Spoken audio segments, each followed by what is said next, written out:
What's up, gang? Welcome to the Greatness Machine. I'm your host, Darius and I'm so pumped to have you here with me. Now listen, the Greatness Machine, we're about two things. Number one, people who are living their passions. And number two, those who are creating greatness in the world and doing both of these things despite the odds against them. Each episode, we're going to feature interviews with game changers, business leaders, telling us their origin stories, what made them tick, what got them to where they are now. Why? So it can help you step into your greatness within your life, your business, and your career. Occasionally, you might hear a few solo episodes from myself, moi as I say, as I leverage my 20 years of entrepreneurship as a CEO and founder to help you grow and level up in your journey to scale your life and your business. So, come be a fly on the wall, enjoy the conversation, and I'm stoked to have you here with me. Guys, welcome to today's episode of The Greatness Machine. I'm your host, Darius and boy, do we have a special guest. My friend Jeff Henderson is in the house. Jeff, welcome to the show. Darius, so good to see you. Happy New Year. All that fun stuff. Good to see you, buddy. Yeah, great to see you, man. Happy New Year right back at you. So for listeners who are new to the show, The Greatness Machine, we're about two things. People are living their passions and those who are creating greatness in the world. And my friend Jeff here is neither short of passion nor greatness. So excited to have him here. We actually got connected through the John C. Maxwell organization. We had Tim Elmore on the show a couple months ago. Great show with him. And I was super excited to just get more folks from John's organization over just to talk about some of the cool things you're working on. And, what I love about that organization is it's a leadership organization, and it really just is the best in class as far as the people that John's working with. And Jeff, you're definitely not shy in that department. So super pumped to have you here. If you don't mind, do you mind if I just kind of give a little bit about your formal bio and background? And then we'll jump into maybe a little bit of how you got to where you got to. Does that work for you? That sounds great, Darius. Thanks. So Jeff is the author of a couple books. His first book, Know What You're For, best-selling book, amazing book, led to the next book that we're going to be talking about today. It's What to Do Next book, which is exactly what it sounds like. It's what do we do when we're making those transitions in life and moving on to what's next. So super excited to talk about the book. Came out late summer. But you're an entrepreneur, speaker, pastor, and business leader. You're running the For Company. It's a consulting and speaking organization. We're talking about the book and how it's affecting all these people's lives. I was really interested to see that your deep background comes from Chick-fil-A. You're in the marketing department over at Chick-fil-A. But it looks like, man, you've just done a ton of cool stuff. Love to learn more about the North Point Online. You reaches over 200,000 people. You help launch that. And then most importantly, we're going to be talking about the new book, What to Do Next. So, Jeff, welcome to the show, man. I'd love to hear more about, take us back, tell us a little bit of the origin story, take us to where you started and how you came to where you're at right now. And then love to talk more about the book as well. Sure. Well, again, I'm honored to be here. And I think, you have this story. I'd certainly have this story. We'll have, and I think most people have this story when you're talking about a career. There are some transitions, there was this time back 5 years ago when this happened. So there are moments, just like any movie, there are moments and transitions. And what makes a good movie are good transitions. And really what makes a good life is making the transitions in life as best as you possibly can. But how do you figure it out? What do you do next? And so when I made this latest transition, I had a lot of younger people, and that's a lot of people now because I'm on the backside of 50, say, hey, how did you figure this out? How did you make this transition? And again, as you and I were talking before we hit the record button, many people are saying that we're in the great resignation now. That people are leaving their jobs, but I think maybe a byproduct of COVID was people said, life is short. I need to go do something that I really want to do, but how do I figure that out? So that's really my background. I'm a preacher's kid, so I promised myself I would never work at a church. So I developed an interest in marketing and sports marketing.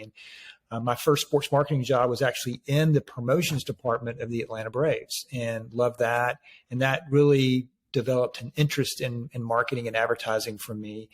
Worked for a couple of companies in the Atlanta area, Lakeland Islands and Callaway Gardens, which are very well known, at least in Atlanta, as great resort properties, hotel vacation properties. And while I was there, I developed a connection with Chick-fil-A. And then through that, jumped on board with them. And that was in the launch of the cow campaign, the Eat More Chicken campaign, if people are familiar with that. And I managed all of Chick-fil-A's regional marketing, which is primarily sports marketing and beverage marketing. But while we were there, we were attending a church in the Atlanta area, North Point Community Church, and just really fell in love with the mission of that church. And so long story short, I left Chick-fil-A. No one ever leaves Chick-fil-A, Darius, but only crazy people like me. And long story short, ended up launching 3 churches over the last 17 years in Atlanta. And while we were at the other 2 churches, Gwinnett Church, we launched, it's a northern suburb of Atlanta. We launched something called For Gwinnett, which was ultimately what the book was based on. And I just looked up one day and I started getting T-shirts in the mail and coffee mugs in the mail from other churches and other organizations that were doing what we were doing. And ultimately, long story short, again, that led to this current season of going, I've got a lot of opportunities to serve a broader collection of churches and nonprofits and businesses. I think it may be time for me to venture out and do that. So in the process of all that, as I mentioned earlier, I had some people come up and say, hey, how did you figure that out? And what were some principles and strategies you figured out to figure out what to do next? And so that really led to this second book, which has been so encouraging. We're still early on, but it's been so encouraging to hear the feedback that we're getting. Because I put my cell phone in the book. And so I get a text today from readers going, hey, I left my job, but here's how it's going. And I left well and all this. So that's really that's a little of my background, but that's kind of the background of the book as well. So going to, the first book, Know What You're For readers that did not read that book, high level, is that around purpose? What's kind of the nexus of what drove you to write that book? I'd love to hear a little bit around the thoughts on what motivated you to write the book. What did readers get out of it that kind of led to this what to do next book? It's about purpose, but it's about the purpose of an organization, whether it's a business, a nonprofit. And it's really based on 2 questions, because I was telling a mentor of mine years ago, hey, I was really blessed. I worked on the front lines at Chick-fil-A, and it's a multi-billion-dollar company who had experienced meteoric growth. They have had same-store sales growth every year for the last 50 years, which is unheard of. The same time, when I left Chick-fil-A, I was on the front lines of a nonprofit, North Point Ministries, that also experienced meteoric growth. And I just told my mentor, I'm just very blessed. I've worked for both organizations. And he pushed back a little bit and he said, well, you're blessed, yes, but you have a stewardship responsibility to tell the rest of us, what did you learn about what caused that growth? And if you could write it down in a short book and give it to us, that'd be even better. So the more I thought about it, it really came down to 2 questions. And these were the 2 questions that we really built the For Gwinnett campaign around, that so many organizations are using now. And it's just 2 questions. And I really do believe these are simple questions, but I've seen if you have the answers to these questions, or you work toward the answers to these questions, you'll grow your business or organization, because these questions are built on a principle. And that principle is a business is no longer what it tells customers it is. A business is what customers tell other customers it is. It's the old positive word of mouth advertising. And I'm all for paid advertising, and that's great, but I lack credibility telling you that I have the best hot dog stand in town if I'm the owner of Jeff's Hot Dog. So what you have to do, Darius, is go on Yelp to see what the customers are actually saying. Is this hot dog that good? Those people have the credibility. So what I need to do as a leader is to create vision carriers, people that can understand my purpose and mission, and I deliver it to them so that they can take that vision and carry it to the people that they can influence. The more vision carriers you have, the more vision casters you have in an organization. And again, it comes down to 2 questions. Number 1, what do you want to be known for? What's your unique niche? Steve Jobs would say, what's your dent in the universe? What do you want to be known for? And there's a lot of assumptions that organizations are clear about that. And when I work with organizations, they begin to discover that there's some confusion in the office space. And if there's confusion in the office space about what you want to be known for, there will be confusion in the marketplace about what you want to be known for. So that's question number 1. So it's deeper than that, but that's the simplicity of that question. Question number 2 is, what are you known for? What are you known for? And that's the customer's opportunity to reflect back to you and me on whether we are delivering on what we want to be known for, our brand promise, our purpose statement, if you will, in question number 1. And here's the power of those 2 questions.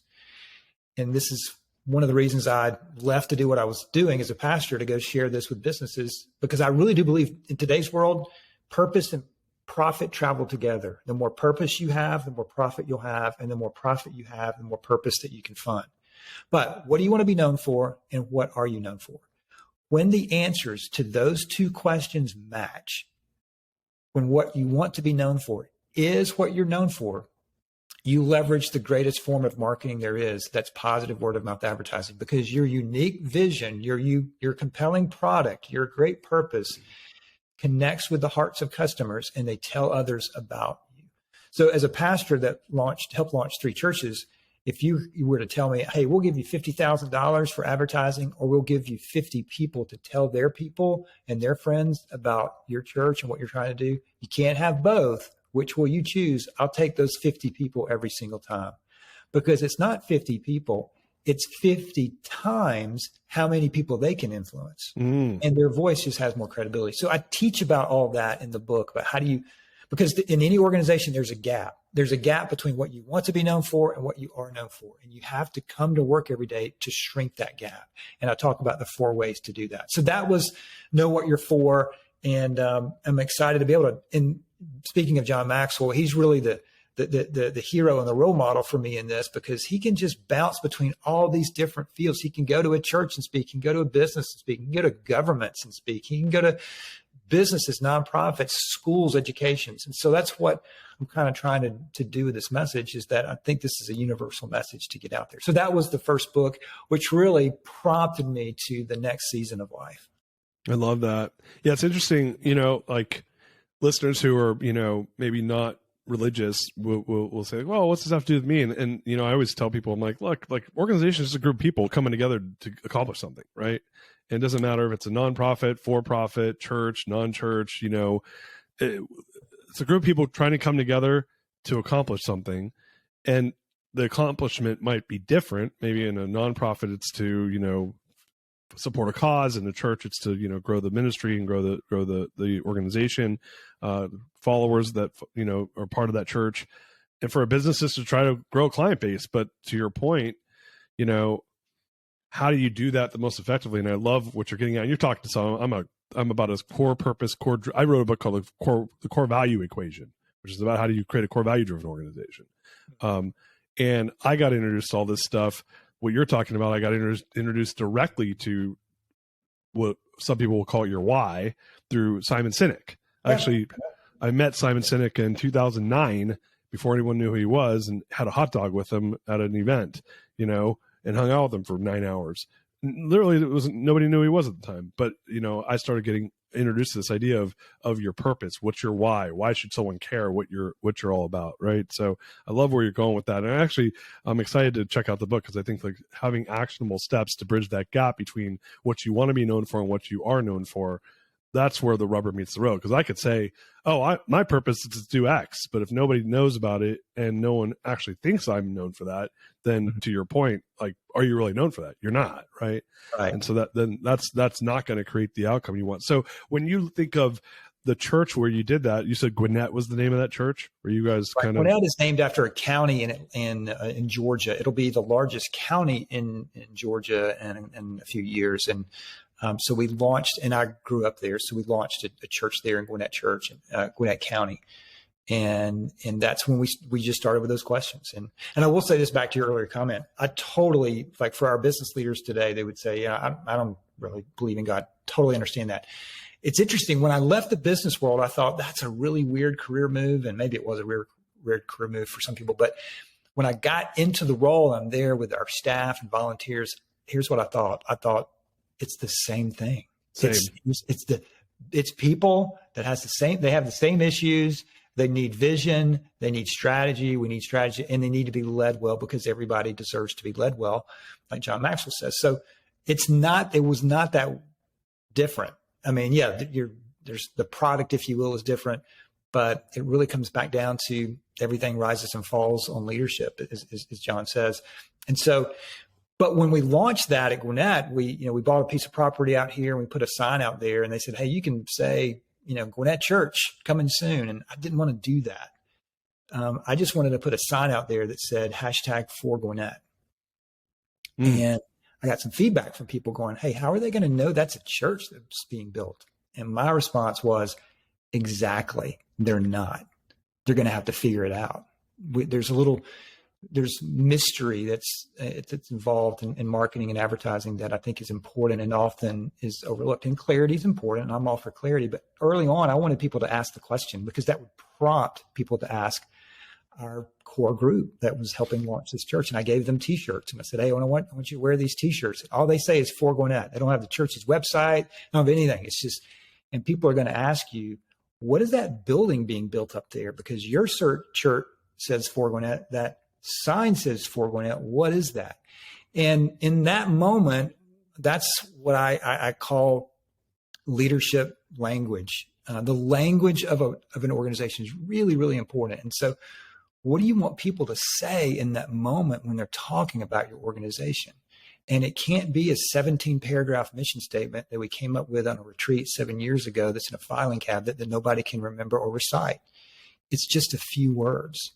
And so for us, we gave them this language. Well, the reason it says For Gwinnett, it's a church. Well, why does it say that and it's a church? Well, many people are more familiar with what the church is against rather than what the church is for. We want to be known for what we're for, and we're For Gwinnett. And Darius, those conversations exploded our church. Because again, that's leadership language. It's being really clear about what you want to be known for.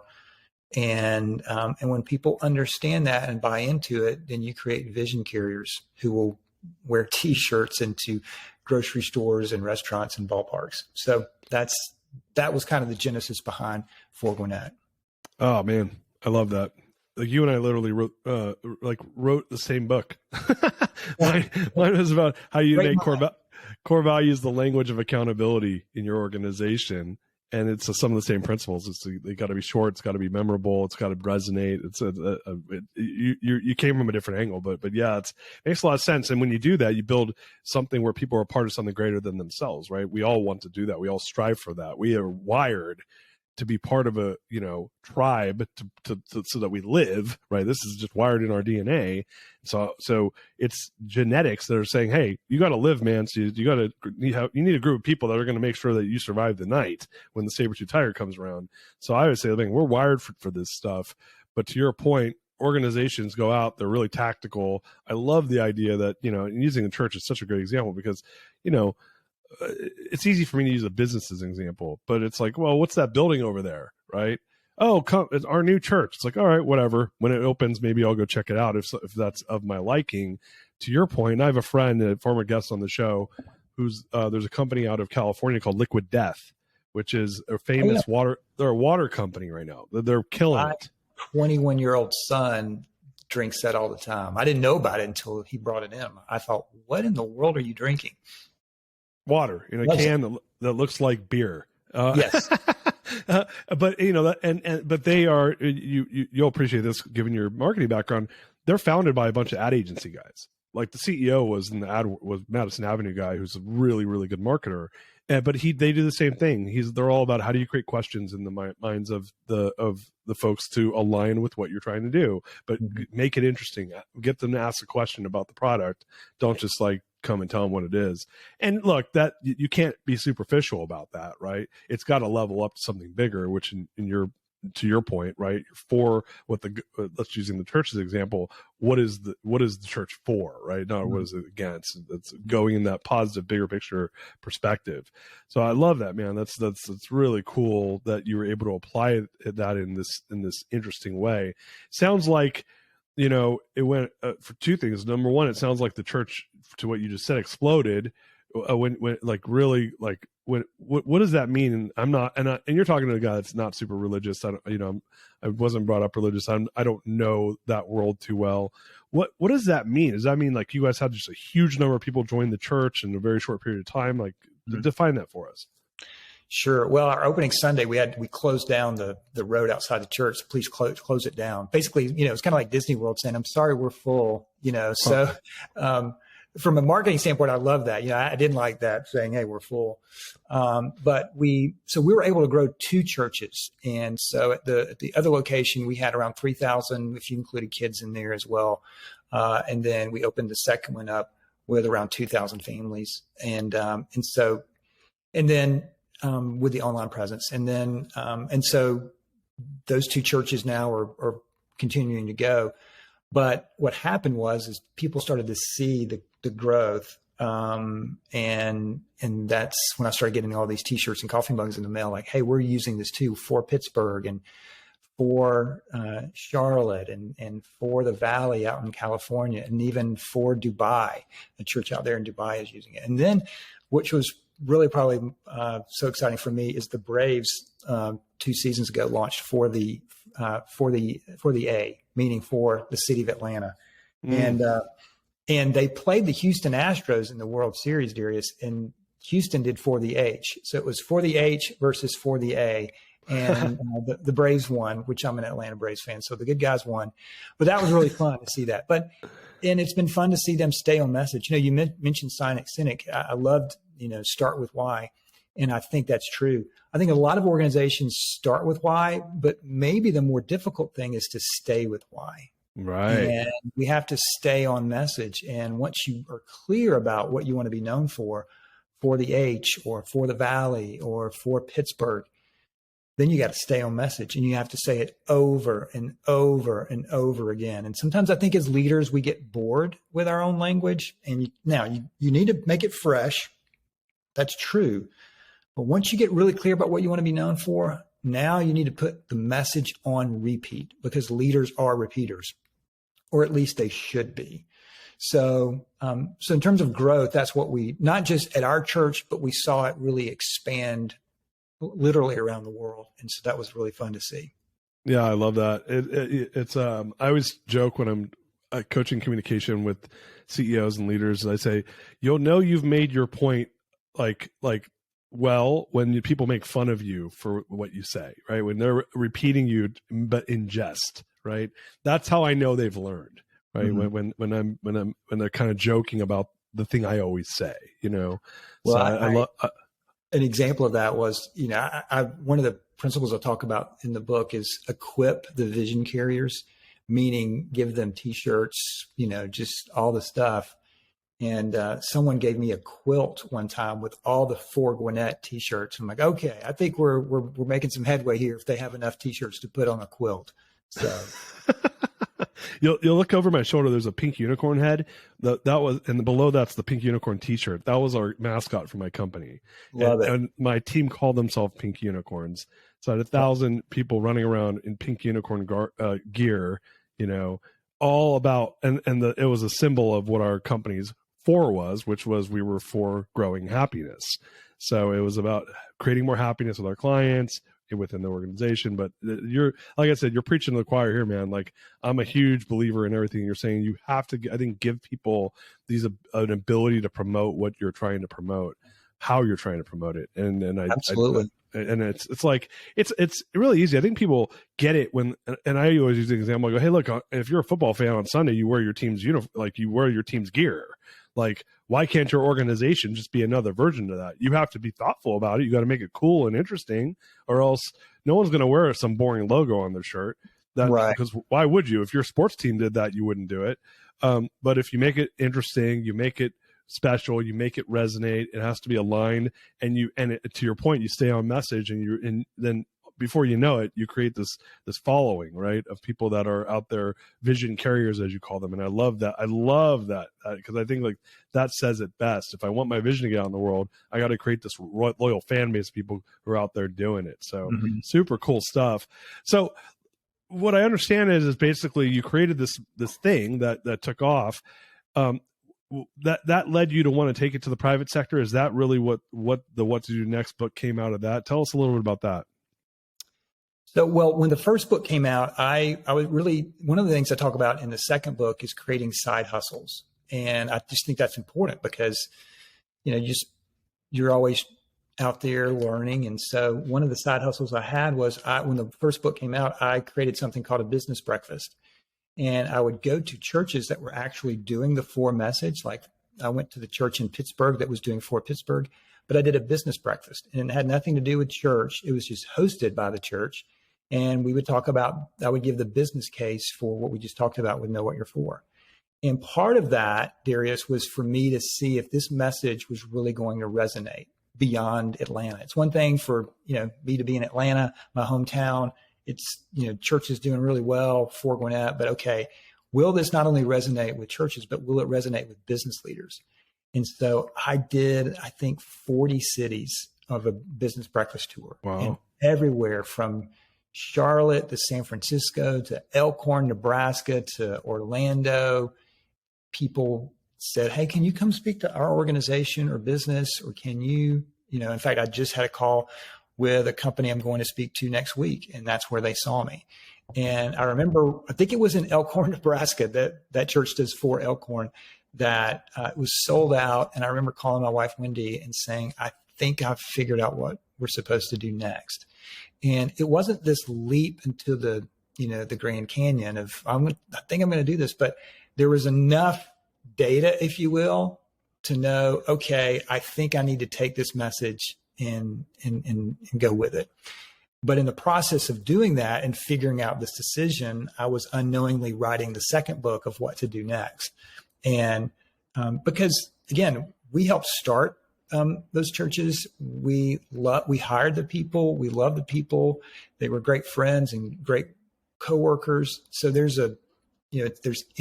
the way, we left during the middle of a global pandemic, which I wouldn't necessarily recommend. And I was in my mid-50s. So there are all these reasons why I should not have done this.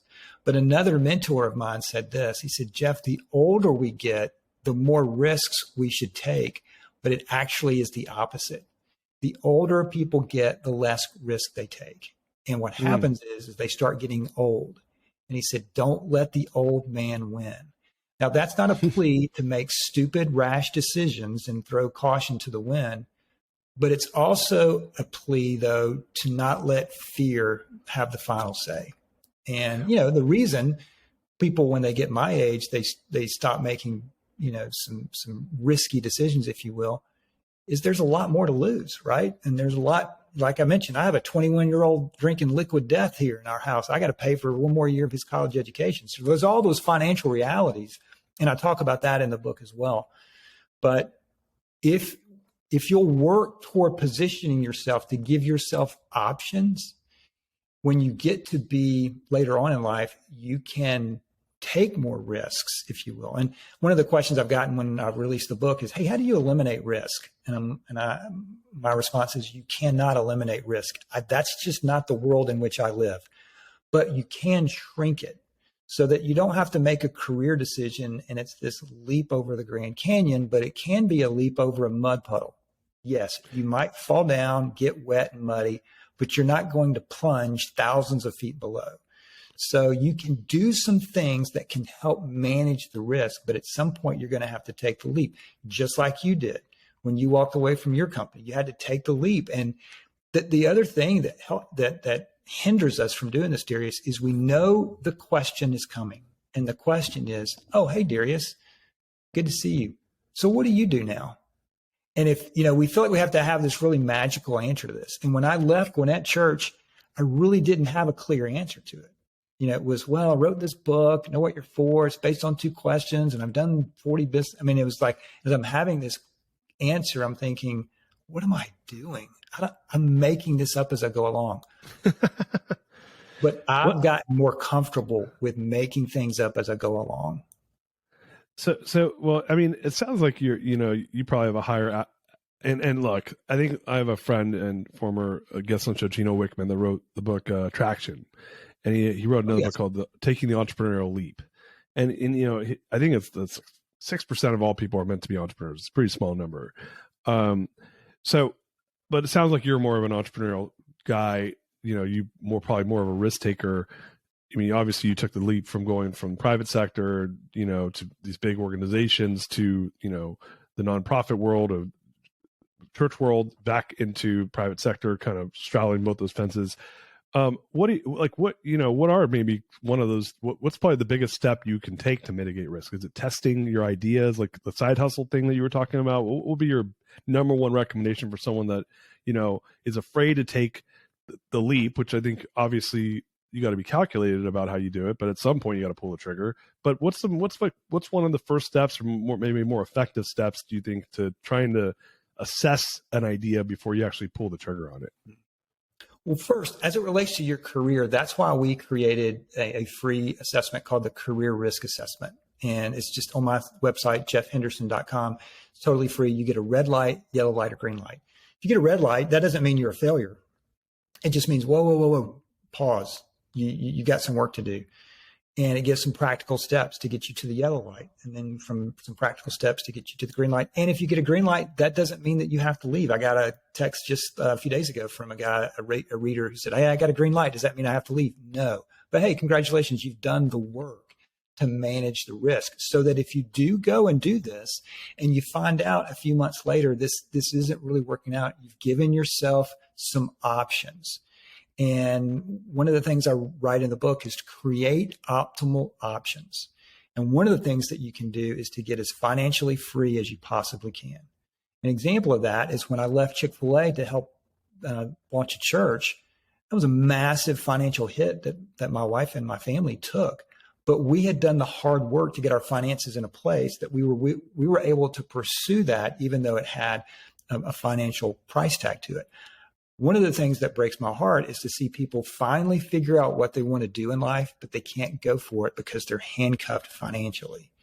So especially if you're in your 20s or 30s, one of the best gifts that you can give yourself, your family, the people in your life is to try to get financially free. How do you define financially free? That's a whole other topic for another time. But that's an optimal option. That's an optimal option. The other thing is to explore what you're good at. And that's why I tell folks in their 20s, hey, just go. You're not supposed to know what you're supposed to do for the rest of your life. I mean, maybe some people in their 20s do, but I think we do people in their 20s a disservice especially when they go to college, when you hand them a piece of paper and say, hey, here's all the list of things, check one box and tell us what you want to do for the rest of your life. I don't think they know. I think instead we should hand them a piece of paper to go, hey, what do you think your strengths are? What do you think you're good at? Who do you know? And let's figure out over the next few years what that journey is going to take you on. The other really, really important strategy is to build your personal network. We all know this. We all know that far too often who you know is more important than what you know. And I think we sometimes wish we didn't live in that world, but I think we do. And I remember one time my daughter was interviewing with a church for a job, and she said, Dad, I don't want you to call them. And I'm like, okay, babe, I get that. But can I tell you how the real world works out there? The real world works if you know somebody that can place a call, that'll help you. And I love the fact that she was wanting to do this on her own. So that's awesome. That's amazing. And she's amazing. But the point is who can you call to build your personal network? In fact, I put in the book, the best networking question is one that I was taught by John Maxwell. And that is to take someone to coffee or lunch or whatever, bring them a gift. Maybe it's a book or something. Ask them about their story. Hey, how did you get where you are? Tell me about your story. How did you get to where you are and what happened? And tell me the twists and turns of your career. And then get to the end of the conversation and say, hey, who do you know that I need to know? And will you contact them on my behalf? And that simple question can build your network. And there may be a listener today, Darius, that says, hey, I'm not looking to leave. I don't need to build my network. I'm telling you, building your network is like having life insurance. When you need it, you're going to be glad that you left that or you have that. And so one of the best things that you can do is start building your network. And, sometimes when it comes to next, Darius, we don't happen to next. Sometimes next happens to us. There's a new boss. You get called into the office. Hey, we're downsizing. Hey, we're going to go in another direction. And so now suddenly you got to figure this out.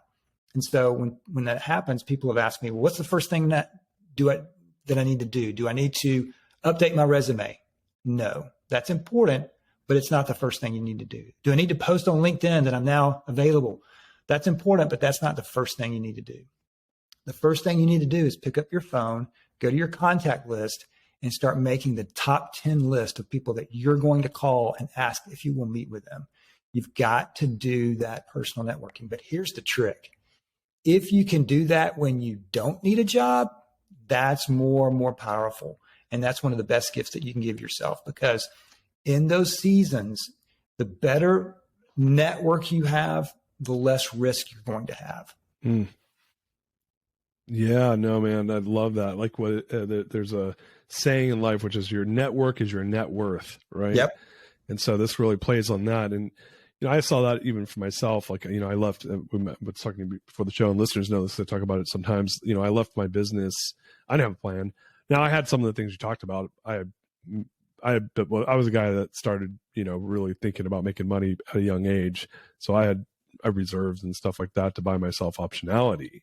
But the other thing I'd done, which you just touched on, like that just speaking for my own behalf, is I spent 20 years building relationships, and I leaned on those. That was the most I'd ever leaned on my relationships, was when I left my business. And a lot of it was just because I was uncomfortable and I needed some moral support, but I really think that's, people want to help their friends. I think that's just like, we're wired to want to do it. We're social animals. And to your point, like, that's an investment. That's an intangible. You got to spend a lot of time building those relationships, and people want to make those introductions. So I think like you're making such great points. The other thing that I was thinking about was me being on the other end of this. I come from the mortgage lending space, and mortgage lending space has just gotten just the tar beat out of them over the last 12 months because of the interest rate move. And now I had a lot of employees in the space, and I built a lot of relationships. And what was funny was all these folks recently, I've been getting, a lot of them have gotten laid off because the industry's shrunk so much. And I'm supporting your statement by being on the other end of it, right? I got hit up by at least a dozen people asking if I knew of a job for them. And what's funny is I got 2 of them jobs. 10 of them I didn't do anything for. And it was 100% based off of who'd been poured into the relationship prior to that. It was 100%. It was the 2 people I got jobs were people who I liked, who we had built a relationship, not because they needed something from me, but because they genuinely wanted to build a relationship with me. And when they got into trouble, I hooked them up. And I had the ability to do that. And it kind of goes back to what you said before, which is like, your relationships, kind of your network is your net worth. I was a very valuable network for these folks, and at time of need. And it's funny because, to your point, life happens to you sometimes, right? Now, what if it happens to everyone in your industry at the same time, right? Like, let's say there's a huge industry downturn. That's a bad time to look for a job when everyone else is looking for a job, right? So absolutely. Well, and to your point, 2 years ago, mortgage industry's flying high, or whatever, and so I don't have time to build my network, or I'm not ever going to need it. Look at the money I'm making now, and then turn around in just a matter of moments, you're like, oh gosh, what do I do now? So it does take discipline to do this, but you don't have to spend. You can't spend 5 days a week, 40 hours a week building your network, but you can do it one day at a time. You can do it with one coffee, and that adds up. If you were to do that once a week, that's 52 new potential contacts you can use with that question that John Maxwell gave us. I'm telling, and again, you're a perfect example of that, of getting those 2 people jobs because of the relationship. And so that's, in terms of creating optimal options for you with what to do next, building your network is an optimal option, because the more people that the more opportunity. I firmly believe we're 2 to 3 to 4 people away from that next opportunity. You just got to have the right 2 to 3 to 4 people, and it takes time to get there.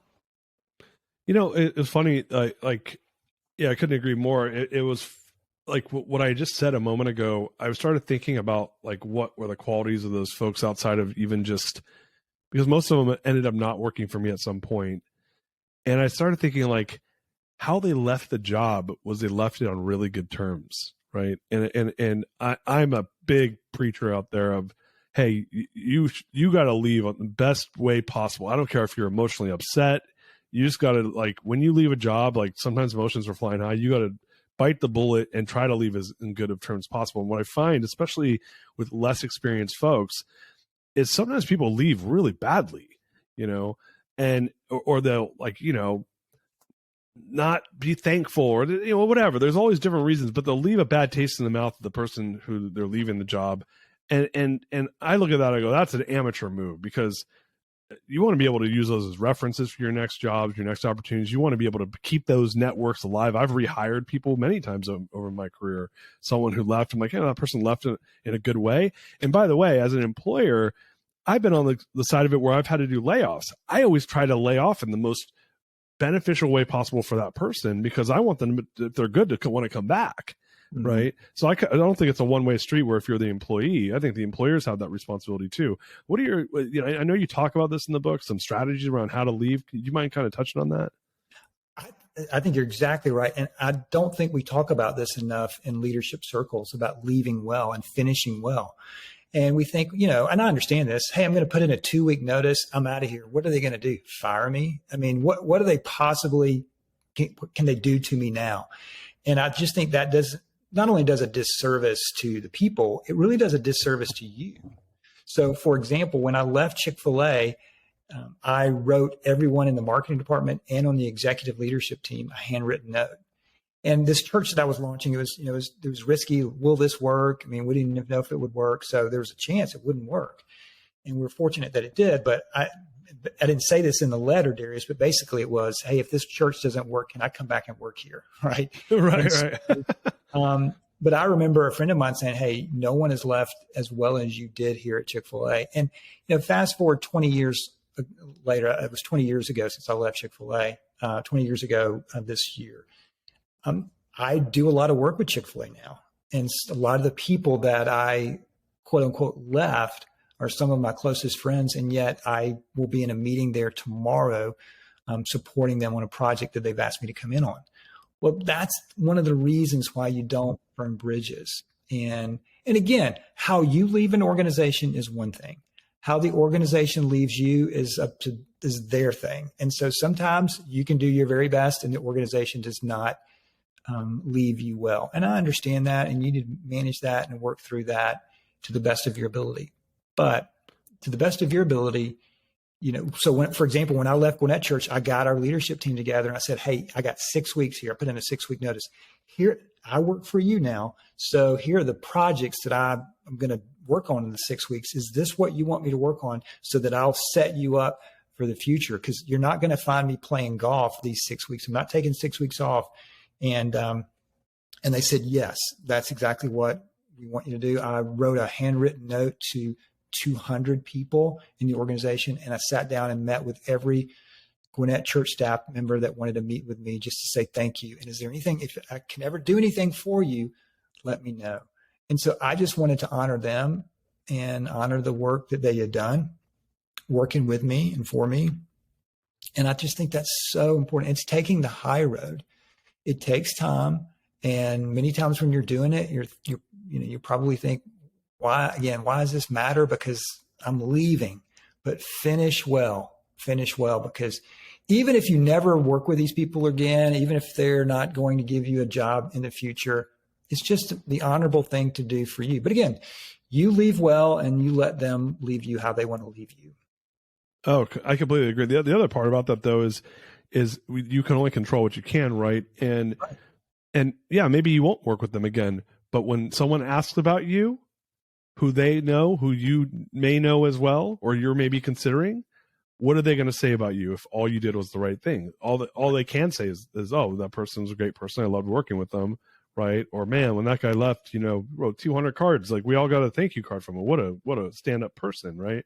So I think that it was interesting. You said 2-week notice. 2 weeks notice is 5 business days times 2, 10 business days.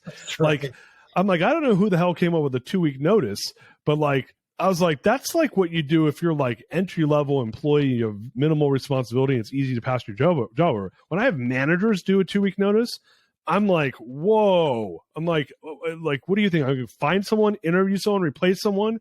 Like, You're leaving me high and dry right now. Like 30, I always tell people, like 30 days notice. If you can give someone 30 days notice, like you just out of like, forget about, even if you don't like your boss, you're kind of screwing all your coworkers when you leave at 2 weeks notice, because they're all going to have to pick up the slack, So yeah, I really like you're spot on there. It's like leave well, like leave strong. I think that's the gift that we'll always keep on giving. And to your point, if for anyone, do it for yourself so that you left with high levels of integrity. So Yeah, I love and that, man. well, even if you're the one that's being left, if they're saying, hey, we're going to have to downsize, just still take the high road.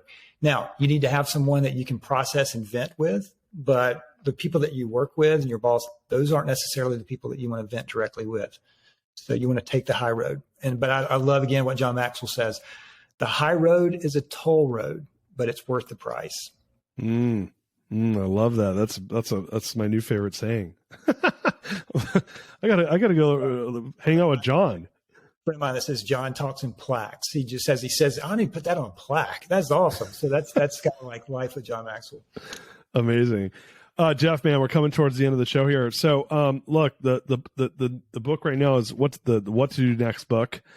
Sounds like both the books sound amazing, but that's the big one you're out there pushing. Where can people find the book? Where can they connect with you? What are some ways that we can help support what you're doing here on the show from our listener base? Sure. Thanks for asking, Darius. Yeah, they can go to Amazon or whattodonextbook.com and get it there. It's at barnesandnoble.com or pretty much where books are sold. And here's what I would encourage your listeners to do. If you're listening to this and go, I don't really know, if I'm trying to figure out what to do next, I'm pretty sure that you know someone in your life who's trying to figure out what to do next. When I go speak on this, that's the first question. Hey, how many of you know someone who's trying to figure out what to do next? And everybody raises their hand. I would encourage you to get this book to them as a gift. And then my cell phone's in the book, and then have them text me and say, okay, I read the book. Here's a question. Here's where I'm stuck. What can you help me with? So together, let's help your friend. So if you're not in the season of what to do next, let's partner together to help the friend of yours that is. And if you'll buy the book, when they text me, I promise to text them back. I love that. So if they want to connect with you, obviously they could buy the book where books are sold, Barnes & Noble, Amazon.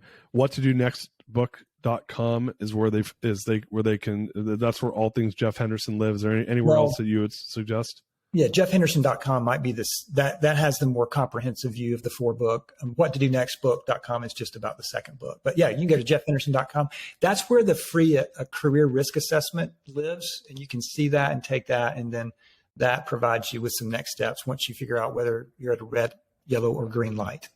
Very cool. And I'm on the site right now. There's a career risk calculator. Can't wait to take that free tool. But yeah, listeners, you guys, this is to Jeff's point.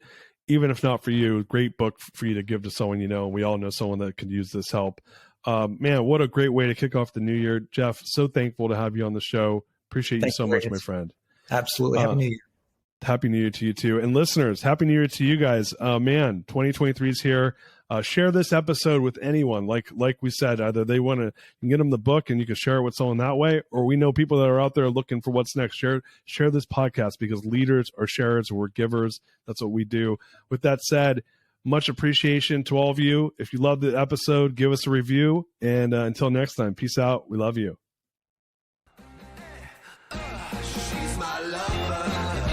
You are listening to The Greatness Machine, and that's a wrap for today. Listen, if you love what you heard, subscribe to the show on whatever podcast platform that you're tuning in on, so that you don't miss any of our future episodes. We have tons of great people coming on, and we're stoked to have you here to enjoy it with us. Leave us a review. Tell us what you love most about this particular episode. We love getting the reviews. We love to see what you guys love most. And if this particular episode, made you think of someone who's leveling up in their business and in their life, print screen, share it with them. Leaders are the best givers, and after all, we're all here to support and grow with each other. And in case you want to see some of the fun behind the scenes shots or some of the things that we're doing, I'm actually writing about this in my weekly newsletter. Go to www.therealdarius.com and subscribe to my newsletter. We're talking about fun things like business and life and mindfulness and cryptocurrencies and gosh, I don't even know, everything and anything, but it's tons of fun stuff I write about. I try to get it out on a weekly basis.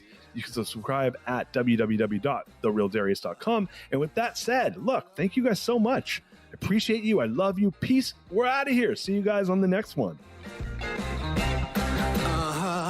She's my lover.